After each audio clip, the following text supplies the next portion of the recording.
All right, we're about a week out from the draft, which is absolutely insane to think about already. But we are here, which means Tyler has to join us on the show. Of course, Tyler Jennings, host of On the Clock and our lead draft writer, draft expert at justbaseball.com, is joining us from Starbucks because we're getting that close to draft time. And even when the Wi Fi is out, Tyler has got to find a way to make it work. I appreciate you, man.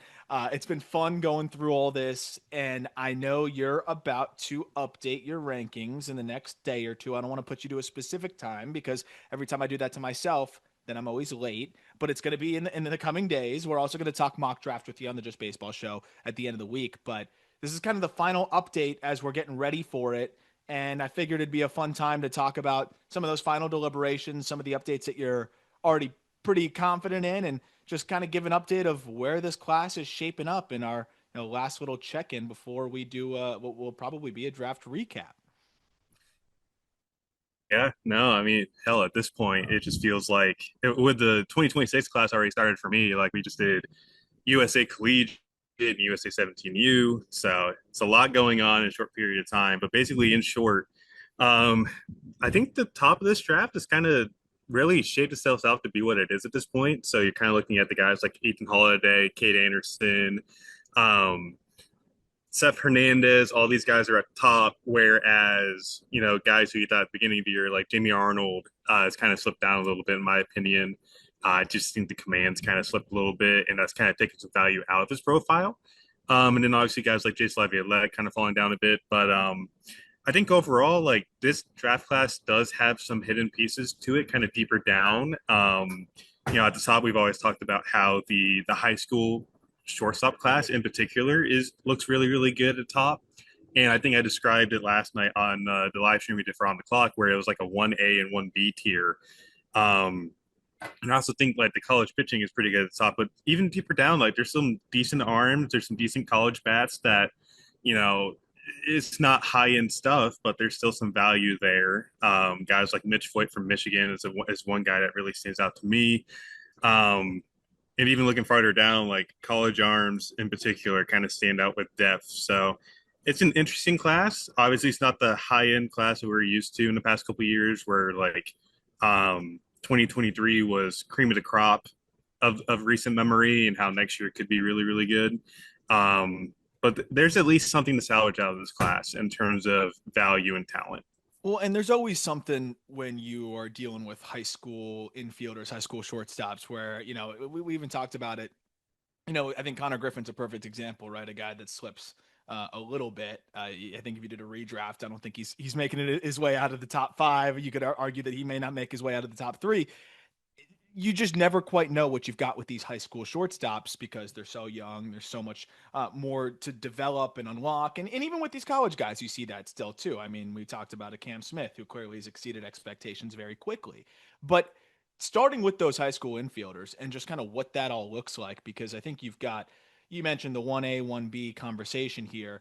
I think you and we've talked a lot about it. I think it's pretty clear the 1A being Ethan Holiday and Eli Willits. I think different strengths, but at the same time, you combine all of the aspects of their games in terms of strengths, weaknesses, whatever it may be, and they end up in a pretty similar value aspect, I think. And of course, Holiday, maybe you dream on a little bit more pop, but it's some of his parts kind of player there. You look at the youth aspect of it, and you can maybe dream on a little bit more. Those guys are the 1A, right? But is there somebody else that you would put in 1A with them? Or would you say the Billy Carlsons, Jojo Parker, does that go to 1B? Where are you at on that side of things? So I would probably include Billy Carlson and Parker in that 1A myself. Because I think you nailed it on the head. Where Eli and Ethan definitely stand out as the two best bats on that side of the tier list. And I think I mentioned last night, like Eli was could be a 3 to 4 WAR player on average every single year, just because how consistently good that profile is, while lacking also like top tier power output that Ethan has. But Billy Carlson is a guy that's like elite glove at shortstop. I've heard some guys put a 7 on the glove. And then you even throw around like Jojo Parker might be a 70 hitter. Those are tools for me that stand out enough to where they're the 1A tier to be with Eli and Ethan. And then 1B, you could probably just throw like Casey Cunningham, Daniel Pierce, Steele Hall in that mix. I would say that's like the proper way to go about it because Kaysen, again, he doesn't flash the same kind of tools as what Eli does or Ethan does, but he might be a second baseman, still going to hit for average. Like there's some speed there. Daniel Pierce and Steele Hall, very athletic, very quick. I think Steele Hall is probably the only guy in this class you could really put an 80 grade speed tool on, to be completely honest. So those are the seven guys to really to put in 1A and 1B. And I've heard some people say it, it's like they want to see a bit more disparity between those guys. But I think at the top of this class, like given the weaker nature of the rest of the demographics around, especially with the fact that there's no college bats really, outside of like Avar Arquette and Merrick Houston, maybe that kind of like slide into top 15. Um, there's really not much there. So this is kind of class where you can kind of pounce on that profile a little bit. So I find the dichotomy between Jojo Parker and Billy Carlson fascinating here, right? Because and this is what makes amateur scouting so difficult because it really is. Uh, what's your flavor here? Pick your flavor because Jojo Parker may be a third base slash second base profile ultimately, but the guy can really hit. And I know it's hit over power, but I think I'll defer to you on this because I think you've gotten some more live looks at him and everything. But there would be potentially enough power there as he matures to carry a third base profile with how much he's going to hit, right? I'd imagine. So if you have that side of things, so what would you say he'd be able to carry offensively a third base profile? Pardon, say that again. Would you say that JoJo Parker would be able to carry like the offensive requirements that may come from a slide to third base? Yeah, I think he definitely can. Um, you mentioned it where he's definitely hit over power. Like there's no question about that at this point. I personally think he's like a 60 hit, and I think he can definitely squeeze like average power out of that profile. And I think That'll that's play. valuable. Like left-handed pop where, average is still you're looking at 15, 20 home runs a year. With plus Um, hit, that's gonna play. Like that's gonna yeah. play.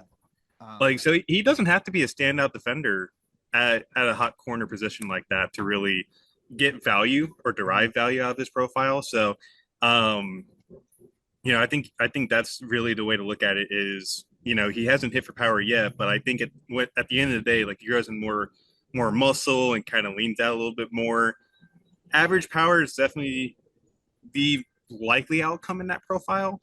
Above average, I won't rule it out. I think he's definitely got the size to do it. And also, just as a reminder, like his brother Jacob has some of the best raw power in terms of a prep too. So, it definitely does run in the family a little bit. Well, and that is encouraging because I think you're seeing in the professional ranks like teams have really figured out, I think, better than ever how to train more impact as well. And what becomes fascinating, and to the point that I was opening up with, is bringing up JoJo Parker and Billy Carlson, is very different archetypes, right? Where like with the Carlson, you mentioned some are putting a 7 on the glove at shortstop. You can dream on plenty of power too when you just look at his frame and what he has going in there. But it's also a hit tool that is probably lagging behind all of the high school shortstops in this range that we're talking about. So it's like, okay, what type of player are you willing to bet on? I know a lot of teams say they'll go for the tools because if JoJo Parker is closer to a 50 grade hitter, all of a sudden now you are really fighting uphill to that 3 WAR outcome or that everyday player outcome. So for you, just weighing those things right now, and it's so hard because certain guys they can make those changes and you see them happen really quickly. Other guys, it just isn't totally in the cards, especially noisy operations like Carlson has. It's really hard to just not have that movement for some guys. It's really tough to tell. Right now, before the last update, it was JoJo Parker then Billy Carlson. Do you have any shift there? Are you still in the same spot? Do you still lean towards the hit tool and what could be enough power with JoJo Parker, just edging out the volatility potentially of a Billy Carlson? I think so. Yeah, and like they're back to back on the board if I remember correctly Yeah. on the last update, and I'll probably just leave it that way too. Um, I think, especially if guys are going to be putting a 7 hit on JoJo Parker with average power, I think that's enough to really get around a guy that, you Billy Carlson, you need a big swing change and the right fit for him. And it's kind of like the same similar profile as what Connor Griffin was a year ago, where the swing really needed some work. Goes to Pittsburgh, they've made it work, and now he's turning into arguably probably a top 10 prospect in baseball, if Yeah. not higher than that. Yeah. So I think Carlson's more of a specific fit kind of guy and really needs to have everything kind of fine tuned for him to kind of work it out to get to a potential 55 hit, 55 power guy with the projection that he has and as well being a seven shortstop. If he's that guy moving forward and you can really tap into that, that's a top five prospect in baseball. Yeah. It's a There's steal. no ifs, ands, or buts. Um, but I think looking at it in a vacuum right now, the offensive tools that Jojo has right now, in my opinion, more than likely outweigh the value of Carlson's glove. Um, and Carlson is more, in my opinion, like a projection play moving forward. So if honestly, if like he doesn't really pan out moving forward, it's definitely a higher floor where he's a valuable defensive shortstop moving forward. Just doesn't have the firepower you look for. Yeah. Um, which likely does save him in the long term. But I'm just so in on the profile that JoJo has with the offensive tools and being left-handed too. Left-handed is very valuable in baseball nowadays. No, no doubt. And I think that the point with Carlson too is like, Connor Griffin made those changes, I think on his own. I really think it was a third party hitting coach, found those things out and got right and really made these adjustments before really hitting any adversity as a pro. That's really rare. And that's something that we were talking about that you just don't see too often. So I think it's going to make some fans be like, oh, I'm more risk tolerant all of a sudden. And I can hear that. But I also, I think there's something to be said when you have, a player like JoJo Parker, who also, if he does move off a short, I think can play a solid third base or potentially play, a solid second base. So the other aspect now going to the college side is, Cade Anderson was at 6 before, but that was before he absolutely tore it up in the College World Series. And I even think then you saw that helium because not only just Anderson continuing to rise, some Arnold struggles a little bit as well. Where do you think Anderson ends up? Compared to, and it's always so weird because you're comparing apples to oranges. Obviously, Anderson's going to leapfrog Jamie Arnold here, but where does he stack up for you now in comparison to a Seth Hernandez, who was at 3 before, Willits and Holiday, who were at 1 and 2. As you're comparing now a college arm to a college lefty to a prep righty to a high school shortstop to a high school shortstop. Yeah, the volatility with pitching is just it's really really real. Is the best way to put it, and that does give concern moving forward with just any pitcher really. But I think right now Cade Anderson is the second best player in this class to me.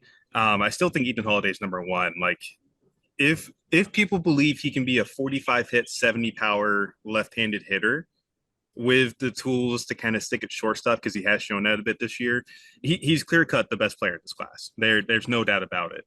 Um, Cade Anderson, like you had mentioned, has jumped Amy Arnold. Liam Doyle, I don't think really holds a candle close to Cade Anderson right now. Um, Granted, yes, I know Liam Doyle is being linked to the Angels at 2. Cade Anderson's also being linked there too. And if everything that I kind of think happens now with Mike Rizzo being fired kind of happens, probably Cade Anderson at 2, to be honest with you. Um, but in terms of what Cade is like, been up to 96, really projectable, pretty young for the class too. We talk about age being like a model, not a model deterrent, but an attractor for models. And some teams do really value their models highly.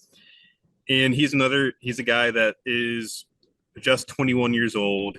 I understand he's a draft eligible sophomore, but still, like, compare that to Jamie Arnold, who's going to be a couple months older. You really look at that and you go, you can work with that, work with the projection. Already has fastball quality. He spins the ever loving hell out of his breaking balls. Commands there. I think he's a true package in terms of overall tools. Has the upside of mid rotation starters like a number 3, number 4. Um, it can really really pitch. He really really impressed me over the year. And like, we've always talked about guys who have sophomore slumps. Anderson was unfazed by his sophomore campaign and the sophomore slump slogan. It was really really impressive to see him grow as a starting pitcher this year. So building on that, what's a big separator between him and, you know, I mean, of course, Seth Hernandez, it's going to be just the volatility of what comes with the profile and archetype of a prep righty who throws fuel. So like I understand that side of it, and I think the audience understands that side of it. But I think a lot of people are very excited about what they saw from Liam Doyle, and you just see a guy, throwing the living crap out of the ball with big time velocity and overwhelming hitters, and you see the numbers, and you're like, whoa, why isn't he right there in that conversation? And Jamie Arnold, of course, you've just been hearing that name for so long and seeing what he has done, I think, through some of his hot stretches. What outside of like what you already hit on a little bit is the big separator between each of them? And how would you, I guess, maybe categorize each of their strengths and weaknesses and pretty much get them in a 1, 2, 3 there of, the trio of lefties? Yeah, so I'll start with Arnold to kind of like explain what the separator is for me. And we've talked about before the command kind of taking a backtrack this year. Like last year, he was throwing strikes with the fastball at like 70%. Next year was like 63%, which, for a profile like his, where he's a metric darling, and the fastball is the really big selling part, the very unique aspect of his profile. And lefties were really just teeing off on him this year. Like lefties really saw the ball well. He wasn't getting chases like he was a year ago. Um, so a little bit of a backdrop on that really does hamper his profile a little more than what I think some people do expect. Because if lefties are able to see him now, that kind of takes away a unique aspect of his profile a little bit. Granted, yes, the changeup's gone up. I think it's an above average to plus pitch at the next level. And I think he's added cutter as well to kind of like steal some strikes now with the fastball command kind of coming back. But at the same time, I wonder if that cutter has kind of messed with his release in some way, shape, or form to really alter that command as much as it has. So that's why Arnold is kind of behind Anderson at this point, but he does have the track record. It really keeps him up there in that profile. Whereas Liam Doyle, is a guy that's been at three different schools in 3 different years, and he's performed at all three. But this year was the first time where we all kind of looked at this and went, "Whoa, this is really impressive," and it is. Like it's an outlier fastball. If there's any pitch in this class to put an 80 on, it's Liam Doyle. That fastball is just ridiculous. This is the first time he's been averaging mid 90s, touching 100, and he's got the plus splitter. My question with Liam Doyle and why I have him so low is the ability or lack thereof to spin an efficient breaking ball at the next level. That and a bit of pitchability. Like Liam Doyle, deeper in the outings, will kind of start leaning on his breaking balls a little bit, and they're not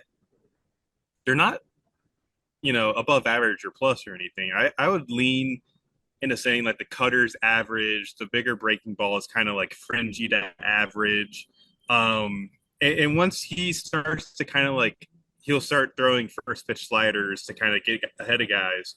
And when I saw him, that's what he did, and people sat on him because of it. They understood that this is what he's trying to do because he's kind of lost his fastball quality a little bit, which then, in my opinion, brings about more relief risk with him because you kind of wonder how effective he could be moving deeper into games at the next level, especially as you face tougher oppositions and anything like that. Which, granted, yes, performed very well in the SEC, but I would definitely wager that you get to Double A and it's a different beast than what the SEC was for Liam Doyle the past 2 years. So that's where I'm at with him. I would absolutely love to see Doyle kind of refine the spin traits a little bit, and I think if he does that, I think he's got a better chance to start.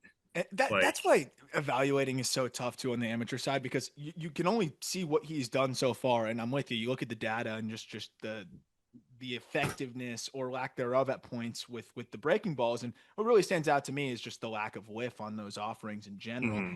And all of a sudden he could get working with the right professional team and professional organization and find something that works for him to start spinning it, and that changes everything. So and then Yep. it's like, oh well, why were you lower on him? Well, because he wasn't doing that. So that's the really hard part about this whole thing. But I'm with you. Like when you look at even like a Kyson Witherspoon, I'm thinking about what you can develop there. A right-hander here who just he can spin it and he has a feel for this assortment of offerings. It feels like it's a better template to potentially work with. And so when I'm looking at what the Angels might do here and what they typically like to do, when you explain, and the Angels are going to be picking at number 2. When you explain maybe the shortcomings of a Liam Doyle and even a Jamie Arnold at this point, those guys don't scream fast track to the big leagues to me as much as maybe people thought, especially with Jamie Arnold. Like, I think you could fast track them in a relief role or whatever, but do you really want to do that? They already got Ryan Johnson back at high A as a starter now all of a sudden. I do wonder if they end up just pivoting more towards the prep shortstop side of things, and because they've maybe missed out on being able to add a player like that the last couple of years that could make a bigger impact. But that's my interesting thought on this is Cade Anderson fits the bill to a T, assuming he's available as the guy that you could maybe drop in the big leagues tomorrow and he's going to survive. But outside of him, is there really that high floor college arm that you'd feel comfortable pushing quickly? We just saw Chase Burns, already make his debut and get up to the show so quickly. Is there another guy that you think could do that, or is it really kind of Cade Anderson and that's it? I think it's just Cade, to be Yeah. quite honest with you. Because again, my thing with Doyle, and you mentioned it, where like if he's on the fast track and is in the bullpen by the end of the year for Doyle, um, you've already kind of messed up the development track a little bit. Like you mentioned, Ryan Johnson immediately being part of the bullpen to start the year this year has no minor league experience and is now back in high A, which granted, he threw like a one hit complete game the other day or something. Yeah. So like it's definitely an interesting development path on that front, especially when like Chris Cortez could have been the guy, in the bullpen at the start Who's of the year also as now well. starting as well. Yeah, so Like, that's what confuses me on the Angels a little bit. But they're also in an interesting spot where, like this year, you kind of look at it. There's not a ton of guys you can really push into the majors really quickly, in my opinion. And you look at what happens next year, they're one of the 4 teams that can't pick in the top 10 because of the fact that they've been in the lottery the past 2 years. Um, so this is the kind of point in a franchise where you kind of look around and you look at what you have and what you don't have in your farm system, what you have and what you don't have in development. And you kind of wonder if the plan you've had before is really working. And granted, I think it kind of has been the past couple of years. Like Zach Neto, Christian Moore, Nolan Shanuel have all provided impact at the major league level the past couple of years. But there's just not really been a ton outside of that, to be quite honest. Don't get me wrong, it's a unique strategy, and they have done at least good at the top of the draft the past mhm. few years with those names being brought up. But I kind of want to see them develop more and Mhm. develop better to kind of like help them because If there's ever going to be a year for them to do it, this might be yeah, the year that pushes them to it. I think there is a definite chance that this is the year that it happens. And if it doesn't happen, Kate Anderson's your pick at 2, assuming that Ethan Holiday is 1-1. Um, but then you look at next year and you kind of wonder what happens. Which yes, it's a fantastic class next year. Um, but at the same time, you wonder what happens with the lottery and how far down the pecking order you really fall. Exactly. And that's where you could still go to your Zach Neto type of pick then and go Yeah, college, maybe a guy you move faster, but try to play the upside angle this year. But if Cade is there, they may be tempted just because it's just fits their bill so well. So talking about the college guys, and I think this is a fascinating comparison too, because you have Ivar Arquette, who I think he's clearly the best college bat. But at the same time, you still have some swing and miss concern with him. I think relative to some of the other top college bats that we've had in recent years. And for me, it does just push him behind the high school, at least the top high school guys for me, because I think the biggest thing and the biggest reason why I would gravitate towards a college bat would be that a little bit higher confidence interval in the hit tool. Of course, it's still confidence interval and hit tools, something that I think is almost an oxymoron in a lot of ways, and that you see teams still in amateur scouting departments still trying to fully figure out. But that said, guy performing in the SEC, you're going to feel a little bit more confident about a kid performing in Oklahoma high school ranks. But when there is some swing and miss concern, and maybe you feel more confident about it being a 40, but you're still up in the air about the 50, I definitely find myself pushed towards the high school guys. So where do you feel like Arquette splits in? Because we talked about 1A being more than just the 2 top guys. It extends to the top 4. So that's a 1A grouping of 4 or 5 there. Where does Arquette split maybe or not at all that 1A just grouping? This might be a bit of a hot take, but you mentioned the hit tool concerns. I think he definitely fits in between probably JoJo Parker and Casey Cunningham for me a little bit. Because like we all wanted him to kind of be a bit more not aggressive but passive this year because he's got that mindset where he's been aggressive, chases quite a bit, and he just hasn't had the bat the ball skills to really kind of buoy himself a little bit. But he's got the power; it's above average, and he has the tools to take a shortstop and be pretty viable there instead of like a hey, long link, you might be a third baseman. It's the next level. No, he's kind of shown to me that he can play shortstop and stick there for a long time. But the hit tool just never turned the corner this year, unfortunately. Um, so for me, it's like even if he's a 45 hit, 55 power guy, I'm with you where I think I value some of the prep upside a bit more in terms of like the 1A guys for me. But I think he's also still like that step above like the 1B guys. So So he is kind this of, like right behind Carlson for you, or yeah, like right behind Carlson and Parker for me, but also still ahead of Kaysen. So he'd yeah? still be in the top 10. That makes sense to me because that's just kind of where I'm sitting too. And maybe something clicks for him and, he gets closer to that 50 grade and he flies through the minor leagues a little bit more quickly. But when I got my live looks at him too, it's longer levers. You can definitely see that potentially resulting in a bit more whiff professionally. And if that hit tool is closer to 40 grade, it's a lot of pressure on the other aspects of his game to shine through. It does help for sure that he can play shortstop. Just kind of going into the other college bats here. I want to talk about that side of things and just where those guys all line up. But before that, quick break.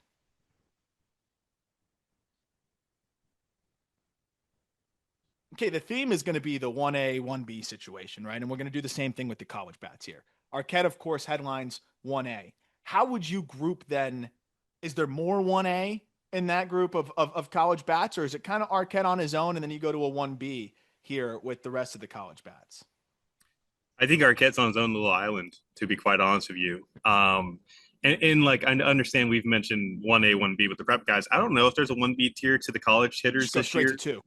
I think it's just straight to two. Because you look at it, Ava's obviously clear cut above the rest. Maybe you throw in Gavin Keelan and Merrick Houston, but even then, I think they're two tier kind of guys where Merrick Houston's kind of just what he is at this point, where he's not going to hit for power, but it's a potential 6 hit tool with the chance to stick at shortstop long term. Keelan still has yet to really get a full year of shortstop under his belt, but the approach has changed this year, so there's more upside than what there was a year ago. But I don't know, like Houston being a 6 hit 4 power guy, and four might even be like being nice a bit because his exit velocities throughout his college career have not been fantastic. And I would argue this year the power output being 10 plus home runs is a result of the couch being the couch. It's a trampoline basically. Um, so that's where I'm kind of at with him. And then you look at the other guys like Brendan Summerhill's kind of the same demographic where you know hit over power. You're waiting for you would think he hits for power with the kind of swing that he has. Like it's very picturesque. It's I'll say he very gets a little bit more credit for the pop. I was reading some other yeah. reports out there, and I'm like, I'm not even seeing the Carson Bench type of impact yet at all. I don't even think it's close to that. Yeah, he's really not selling out for power. I think his max EV this year was like 106, 107. Which granted, I do kind of wonder if the hand injury kind of has sapped that a little bit and he kind of came back quicker. He also was injured during supers and in Omaha, from what I've heard, with like a little hamstring issue. So, kind of looking down the stretch, he wasn't really playing to his full health. So, but for me, like I don't know if he's a center fielder long term. He might be a right fielder to where I would like to see him mash a bit more. And ultimately, like he's got the projection. I think you work with the swing a little bit to kind of give him more intent and more impact, but kind of a little bit of a lackluster profile there if it ends up being similar to Houston, where it's a 6 hit 4 power. And even like you look at Jace Laviolette as another example of kind of an opposite where it's 7 power from the left side, and he's got the viability to play center field at the next level, which is insane considering he's 6'6", 230, 240. But he looks like a legitimate platoon risk for me against lefties. Lefty spin has been an issue all year. He looks a bit stiff at the plate. Has been really streaky. And looking at comparisons to first rounders before him, he's got like the third lowest batting average in the Yeah. past 50, 60 years. Yeah. So there is a lot of risk with these guys kind of in that 2 tier, maybe even throw like Jason like a 3 tier if you really just don't think there's enough impact with the hit tool being what If it he can is. if he can get by in center, all of a sudden Yeah. in this class, I start to become a little bit more willing to take the shot if I'm saving money in the middle of the first round. But who knows? A lot of teams may feel that way, and then all of a sudden the price gets driven up. But Yeah. that's the fascinating part to me because you mentioned it, like all of these college bats I feel like they skew one way or the other, where it's like very much hit over everything, and then you're just trying to piece together the other parts that are going to make that player irregular, or it's power and just a hit deficiency that then you're trying to piece together the other aspects as well. That's why even a good corner, I think, would help Jace a lot. But looking at like an Ike Irish, then, who I know you like, and Mm. will probably be right around that top 10 range, probably not going to catch. What's his deal there? I'm honestly not as tapped in on that front. I do know, and I have watched the offensive side of things. He can run into him. He's got big Yeah. time power. It's definitely a lofty swing, and I think you're going to have the same kind of concern in terms of potential swing and miss. And I think not as much of a platoon liability, but I still think that could be in there as well. Like where does he compare to these guys? And obviously, if he could catch, all of a sudden, I think that really helps his case. If Ike Irish could catch, he is in the 1 tier with Arquette.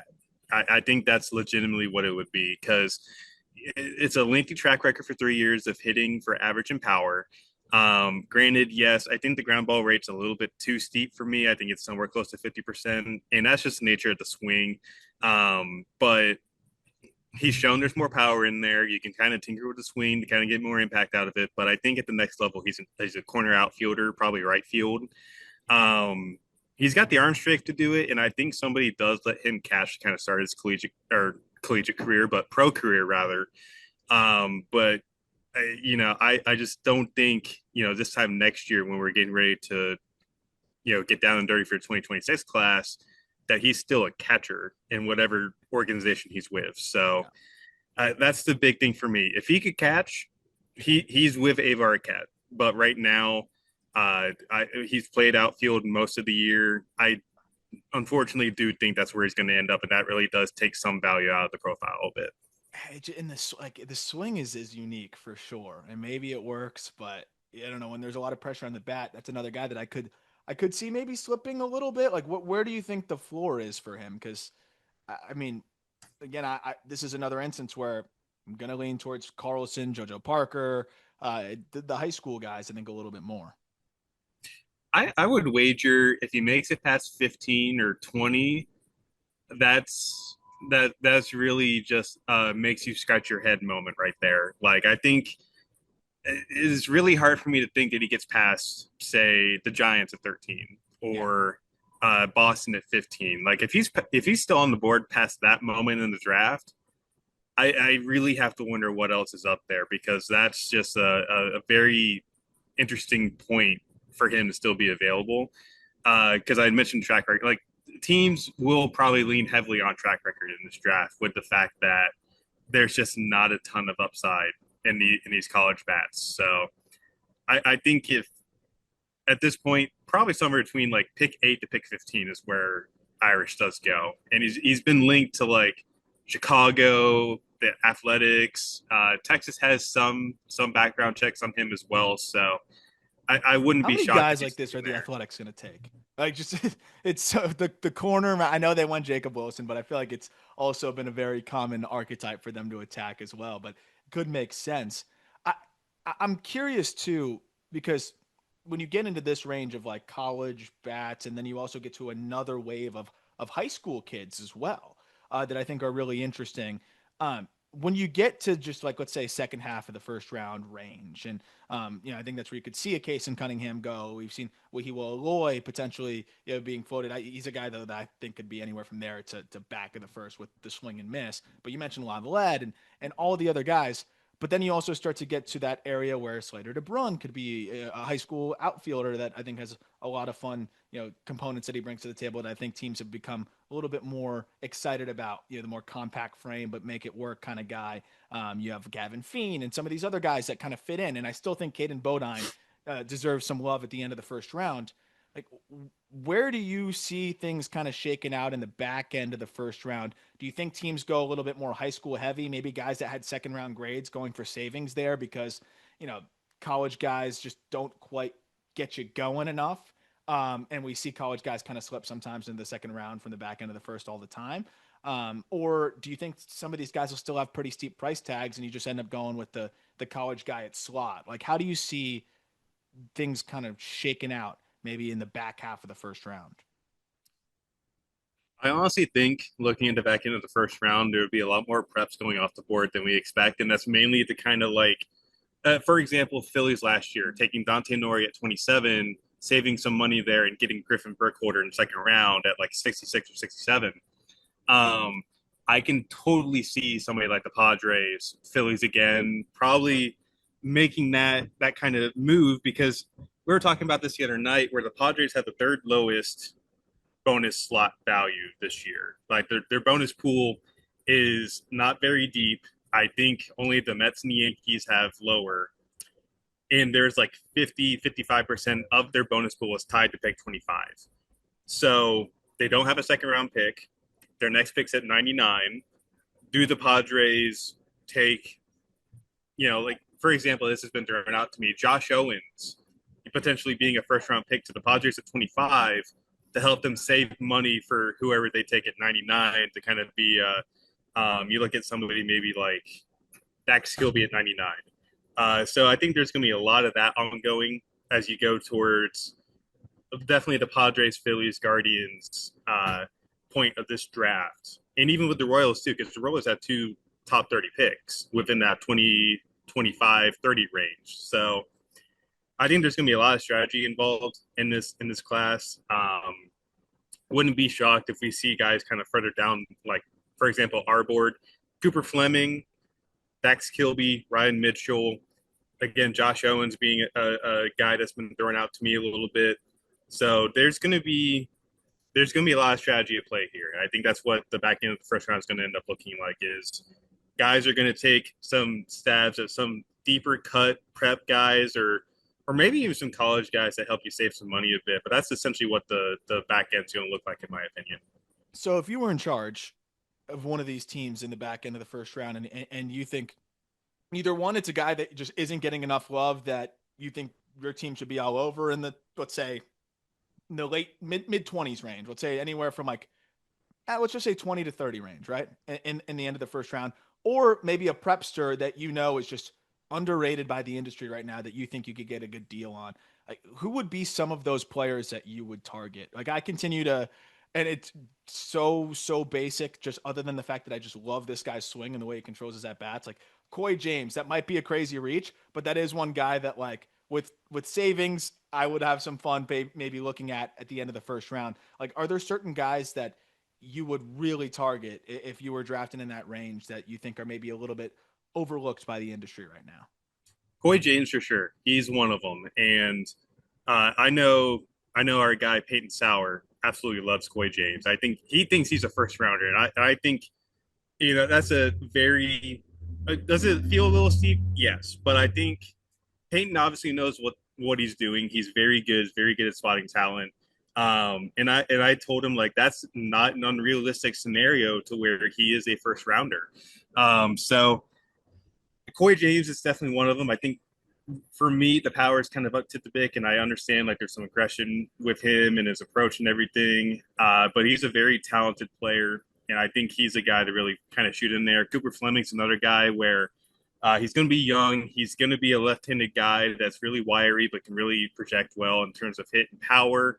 Um, That's Kilby's another guy. So those three guys really do stand out for me as like, yes, they're farther down the board, but you kind of throw in some extra money here and they're legitimate first round talents and also getting paid like it too. Yeah. So those are three guys to really throw out there. Um, and I just really do believe that that is a scenario we see on Sunday night. One of the last questions I want to ask is if you were the Orioles, what would you do? Because I think they're in a fun spot, right? They've got pick number 19, and then they've got 30 and 31. You could do it a bunch of different ways, and of course, circumstances are important here because you'd have to be able to call all these different agents and see who's going to take a deal and whatever. But just for the sake of having fun here, and assuming that you could get some of these players to agree to what you were offering, would you swing for the fences at 19? Like I know Baseball America had like Jace Laviolette at 19, and then at 30 and 31 went I believe like the prep and college route with those two picks. Would you try to save some money with that first pick and then buy guys down with the second and third based on the way this class is, or would you just go full slot number one and figure it out later and just go best player available? How creative would you potentially get with the way you think this draft could shake out? Of course, it would change as the draft goes, but with having the 19th pick and then 30 and 31. So I think 19 is going to be an underslot pick in some way, shape, or form.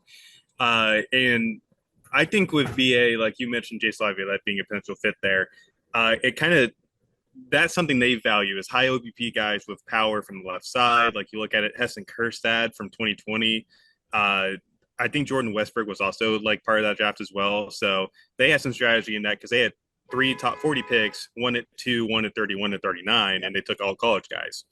So I think there is a legitimate chance that Laviolette is to pick at 19. Is there savings there, you Because think, potentially at 19?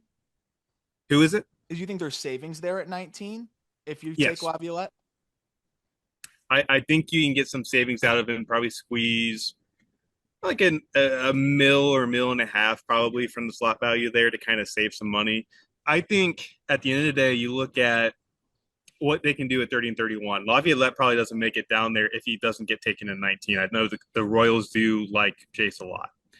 But do you go after some of these other guys we mentioned before, like Cooper Fleming, Dax Kilby, Coy James, Josh Owens to kind of take at 30? That's your overpay, overslot guy. And then 31, maybe also kind of fiddle around, see if you can find somebody at slot to kind of make everything kind of iron out. Because I think that's what they kind of did before in 2020, where Kjerstad was very under slot, and then Westbrook and Haskin were at slot, and they took Kobe Mayo at significant overslot. I think he almost got $2 million, Yeah. and then Carter Baumler was 1.5 mil. So, granted, that's a different draft. Like 2020 was 5 rounds, but uh, something similar to that is probably the outcome I expect from the Orioles this year. Last one I got for you. Who are some players that, in this update are making maybe some of the bigger climbs for you and why? Like who do you see kind of in this update that's of course games aren't really being played a ton now, so it's more just information, things that you're just being able to go dive back into, maybe some things that you've noticed. Is there anybody in particular in this final, draft ranking update that has really made a leap for you and potentially why? Biggest person for me, and I'm going to write about him throughout the week to kind of give an idea of what the evolution of this player has been. Mitch Voigt, Michigan. He's a guy that was a two-way as a freshman, made it to USA, and I saw him and I kind of looked at it. I was like, okay, the hit tool's not really there. I kind of wonder if he's an arm moving forward. He started in 24, wasn't really a guy that had a ton of big stuff, so I kind of wondered how much upside there is there. But then this past offseason has a offseason arm surgery, ditches pitching. He's now hitting full time. And kind of looking at what I wrote about him before was, let me see what I have here. He cut his K rate from 23% to 13. His walk rate doubled. He's doing a much better job at handling velocity. He's putting the ball in the air more. He's hitting balls up to 115 miles an hour. It looks like a really, really good profile to dive into. And I think somebody mentioned to me, like, maybe there's some Cam Smith in this kind of profile as well. And I think that's a really decent comparison to make with Voit. Like they're not the same caliber of player in terms of physicality. Like Cam Smith is a beast among men, basically. Yeah. But like Mitch Voit has the tools to potentially be a third baseman. He's probably a second baseman, but it's a similar style of swing, similar kind of output. I really do think that Mitch Voit can be a top 50 pick, and he's going to be treated as such in the update this week. Where I think we had him just outside the top 100 coming into this week. He's going to be within the 40 to 50 range for me. It's a really, really good profile to kind of really dive into, and I think he can make a lot more impact than what we think he can at this point, and move quicker through the minors than we expect. And the evolution has been fantastic to watch over the past couple of months for what he is. I love that shout. And actually, I got one more for you. With the way that these guys finished in Patrick Forbes and Gage Wood to the year, I know a lot of people are going to want to know where those guys line up for you now and how much helium they potentially had at the end of the draft, or excuse me, at the end of the season. Where do you see those guys going now? How much did they really push themselves up with Forbes getting healthy and Wood throwing one of the most impressive performances we've ever seen in the College World Series? Dude, that Gage Wood outing still gives me chills. Like I what was it? It was like a Monday, so I was in about the same kind of coffee shop as this, but like watching that 19 strikeouts, 9 innings, and really relying heavily upon a fastball curveball combo. I think he's put himself absolutely into the top 15 or like the 15 to 20 range, probably. Maybe a slightly lower if I had to guess, but he's definitely a legitimate first rounder now with the upside that he has with that kind of dynamic 1-2 offering, and the people expect him to kind of grow into a bigger arsenal as well. But the fastball misses a ton of bats. The curveball is exceptional when he gets over the top on it. With Forbes, you kind of have a bit more of work to do, and he's a bit more dev fit trendy, if I had to guess. Like, I think we mocked him to the Dodgers last mock, and I think it's him, Rays, Brewers that make the most sense in terms of utilizing the fastball shape, the fastball trace that he has, and kind of working on the secondary offerings as well to kind of improve that. So he's like a comp guy to early second, maybe goes a tad higher than that, but like Gage Wood looks like a surefire back end first rounder right now.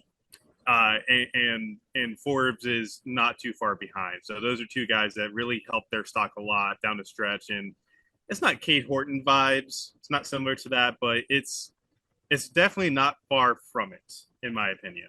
I love it. I love it. Well, I appreciate all the insight, man. And I know people are going to be really excited to see that updated board in the coming days and then hear you on the Just Baseball show, more specifically talking final mock draft and how everything fits. Of course, you're going to be out there at the draft doing some live correspondent for us while we'll be doing our live draft stream and everything as well. So stay tuned for that. We'll be giving you information on everything that we're doing on that front on social media. And of course, just so you know what we've got there, but I think this will be our best draft stream yet between having you there, Tyler, and everything that we'll have going on. So very, very excited about all that. I can't believe we're already here, but can't thank you enough for the time. Reminder, check out On the Clock. They're going to be breaking down everything. Of course, we're going to be talking to Tyler after the draft and recapping things as well. And keep an eye out for that Just Baseball show episode where we go through the final mock. As always, thank you all for listening. Look forward to talking prospects and draft with you later this week.